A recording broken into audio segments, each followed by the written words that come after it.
को नमस्कार। आप सभी का स्वागत है। आज इस वीडियो के द्वारा मैं चंदू जी जो चित्तौड़गढ़ राजस्थान के रहने वाले हैं, उन्होंने अपनी बर्थ डिटेल भेजी है और प्रश्न किया है कि जीवन में बहुत अधिक संघर्ष है पिछले 10 वर्षों से और कर्ज की भी स्थिति बनी हुई है, क्या करें। तो उनके बताए हुए समय के अनुसार जो बर्थ चार्ट बनता है, उनका लगन बनता है, वो वृश्चिक लगन की कुंडली बनती है जो आपके सामने है। लगन में केतु है, पंचम भाव में शनि चंद्रमा है, सप्तम भाव में शुक्र राहु है, अष्टम भाव में सूर्य मंगल बुध है, गुरु है और भाग्य स्थान में बुध है। ये उनकी ग्रह स्थिति है। देखिए, वृश्चिक लगन की आपकी कुंडली है। ऐसे लोग बहुत बोल्ड होते हैं और जुझारू किस्म के लोग होते हैं, लेकिन लगन में केतु का बैठना अच्छा नहीं है। ये चिंता देता है, हमेशा चिंताग्रस्त रखता है, भ्रमित रखता है और आदमी इस विचार का बन जाता है जो जैसा हो रहा है चल रहा है उसे चलने दो, यानी कि एक तरह से समय के अनुसार अपने आप को सरेंडर कर देता है। नया करने की हिम्मत नहीं हो पाती। उपाय क्या करें आप इसके अलावा उपाय से पहले और बता दूं मैं आपको कि ये आपके तीसरे भाव को भी देख रहा है, पंचम को भी देख रहा है, सप्तम को भी देख रहा है और भाग्य स्थान को भी देख रहा है। तो जहाँ भी इसकी दृष्टि पड़ती है, निष्क्रियता भाव, क्योंकि ये विरक्ति का ग्रह है तो आदमी को निष्क्रिय कर देता है। तो यहाँ आपके पराक्रम को क्षीण करता है, यहाँ संतान सुख में दिक्कत करता है, डिले करता है और यहाँ शादी को डिले करता है या उसमें कुछ प्रॉब्लम करता है। भाग्य स्थान में विरक्ति की भावना होती है, कुछ जो हो जाएगा ठीक है, इस तरह की भावनाएं करता है। तो इसके कुप्रभाव से, इन उपाय से बचने के लिए आपको क्या करना चाहिए? आपको गणपति जी की आराधना करनी चाहिए और सफ़ेद या काले कुत्ते को दूध या बिस्किट खिलाएं और इसके अलावा आप काले तिल और सफ़ेद तिल पानी में बहा सकते हैं। अब इसके बाद अगर हम देखते हैं, शनि और चंद्रमा आपके पंचम भाव में है और ये जन्म के समय भी आपको शनि की 7.5 थी। चंद्रमा शनि साथ हो तो शनि की 7.5 होती है। और इसके अलावा ये विष योग भी बनाते हैं। अगर शनि और चंद्रमा साथ में हो तो विष योग बनाते हैं। अच्छे घर में विष योग बन रहा है। पंचम मूल त्रिकोण का भाव है, प्रारब्ध का भी भाव है, पिछले जन्म का भी भाव है, संतान का भी भाव है, शिक्षा का भाव है और बहुत चीज़ों का भाव है, प्रेम प्रसंग का भाव है। उसमें शनि चंद्रमा जो है विष योग बना रहे हैं। संतान का कष्ट होता है, शिक्षा में कुछ व्यवधान देते हैं। सही समय पर ऐसे लोग सही निर्णय नहीं ले पाते। मन अशांत रहता है शनि की वजह से, चंद्रमा की वजह से।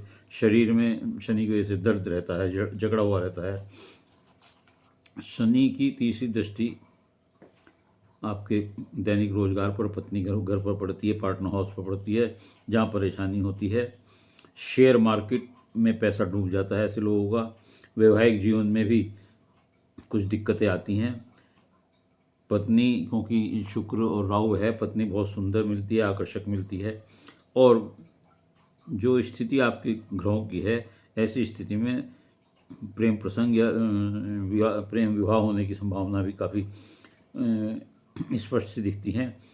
और लेकिन शादी के आपके दाम्पत्य जीवन में जो है थोड़ा सा विश्वास के अविश्वास का भाव होता है। एक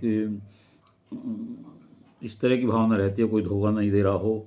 तो इसके लिए आपको विशेष सावधान रहकर अपनी गृहस्थिति को चलाना चाहिए। राहु के कारण चुनौतियां होती हैं,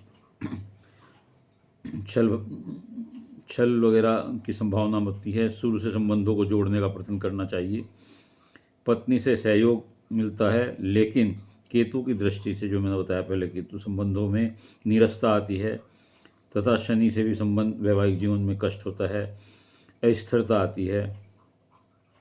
शुक्र जो यहाँ है वो धार्मिक, शुक्र यहाँ पर बैठकर अच्छी पत्नी दे रहा है, घर में सुंदर समान व्यवस्थित घर देता है, धार्मिक बनाता है आपको, आध्यात्मिक बता, लेखन की स्थिति आ जाती। सॉरी, बुध जो है आपका यहाँ, बुध यहाँ बैठ करके आपको धार्मिक बनाता है, आध्यात्मिक बनाता है, लेखन की कला देता है, वक्ता बनाता है, अच्छे वक्ता होते हैं, स्ट्रॉन्ग विल पावर होती है, जीवन साथी सपोर्ट करने वाला मिलता है, भाग्यशाली बनाता है, भाग्य संपत्ति कष्ट से उबारने वाला होता है, सहायक होता है।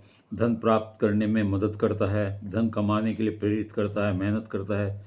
शादी को खराब होने से भी यही रोकता है। यहाँ खराब वक्त में धन की मदद भी इस बुध की वजह से ही मिलती है। इज्जत बचाता है, शिक्षा पूर्ण कराने में काम करता है। आप इसको और अधिक प्रभावशाली बनाने के लिए बुध के दिन गाय को चारा खिलाएं।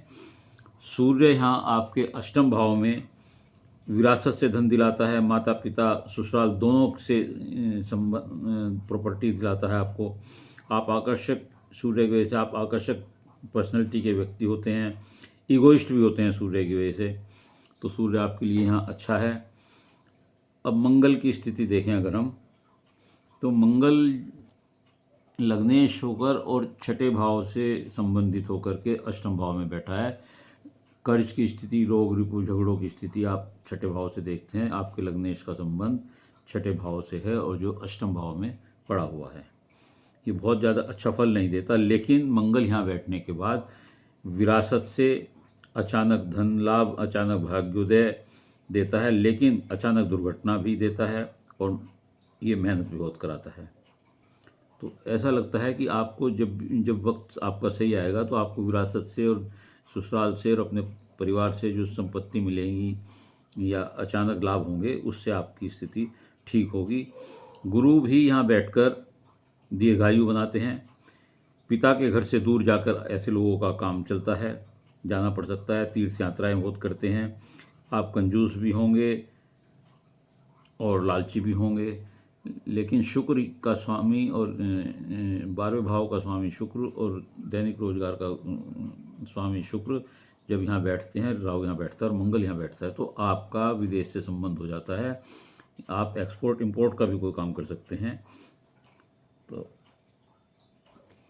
अब स्थिति ये है कि आपकी कुंडली में एक तो जन्म के समय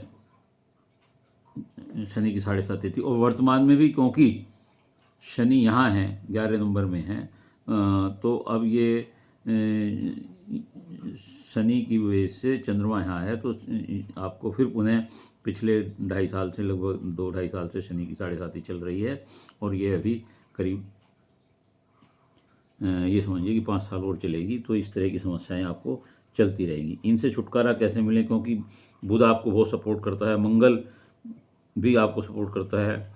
तो ऐसी स्थिति में आपको क्या करें। अच्छा, 10 साल जो आपने बताए हैं, पिछले 10 साल काफ़ी समय से चंद्रमा की दशा चल रही है। चंद्रमा शनि के साथ अच्छा फल नहीं देता, इसलिए आपको मानसिक अशांति और धन का कष्ट हो रहा है। भाग्येश होने के बाद भी वो आपको पूर्ण फल नहीं दे रहा है।